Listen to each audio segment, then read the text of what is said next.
يلا نعمل مع بعض النهاردة كفتة داوود باشا الصيامي. هنعملها بمكونات صحية، بمكون انت مش هتتخيلي ان هو المكون ده اللي انا عاملة منه كفتتنا النهاردة. هي مش كفتة رز ولا كفتة عدس ولا فول صويا.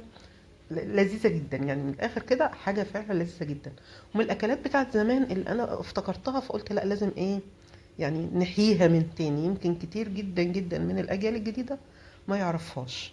اتمنى ان هي تعجبكم. طبعا زي ما احنا عارفين قناتنا للاكل الصيامي بس. اتمنى ان فكرة القناة كمان تعجبكم. لو عجبتكم القناة وعجبكم الفيديو، اعملي لايك للفيديو وشيريه لاصدقائك واشتراك في القناة. ويلا بقى نشوف مكوناتنا. هنشوف الأول مقادير الدمعة بتاعت الكفتة. عندي هنا طماطم، عندي توم مفروم، عندي بصل مفروم، عندي البهارات بتاعتي ملح أنا بحط ملح قليل، بعتمد على إن في ملح في التوم، وعندي كمان هنا مرقة خضروات بيبقى فيها ملح، عشان كده أنا حاطة ملح قليل، حوالي أقل من نص معلقة صغيرة ملح، وكمون، فلفل أسود، البهارات السبعة. هنروح بقى نعمل الدمعة بتاعتنا على النار ونشوف هنعمل كفتة داوود باشا بتاعتنا ازاي.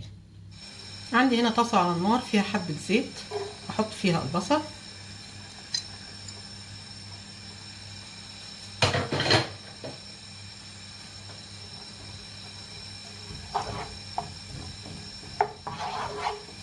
هديله تشويحة كده لغاية ما يدبل. بعد البصل بتاعي ما دبل شوية هحط له الثوم،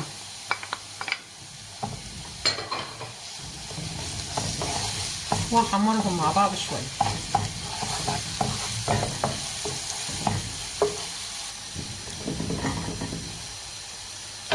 بعد ما حمرتهم كويس مع بعض هنزل بقى بالطماطم.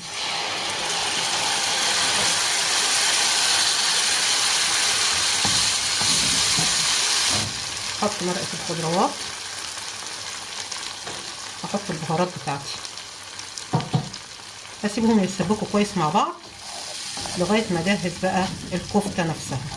عندي هنا عجينة طعمية كنت انا عاملاها وحطاها في الفريزر، هروح اقليها على هيئة كور زي كور الكفتة بتاعت كفتة داوود باشا، وبعدين نكمل ونشوف هنعمل ايه.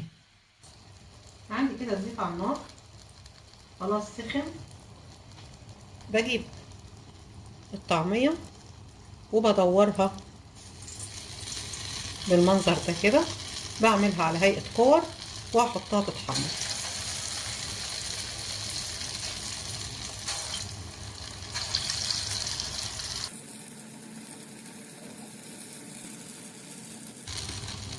كده الكفتة خلاص قربت تتحمر،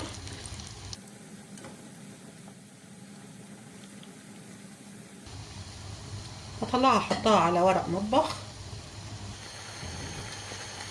كده. خلاص التسبيكة اتعملت، هنزل عليها بمية واسيبها تاني.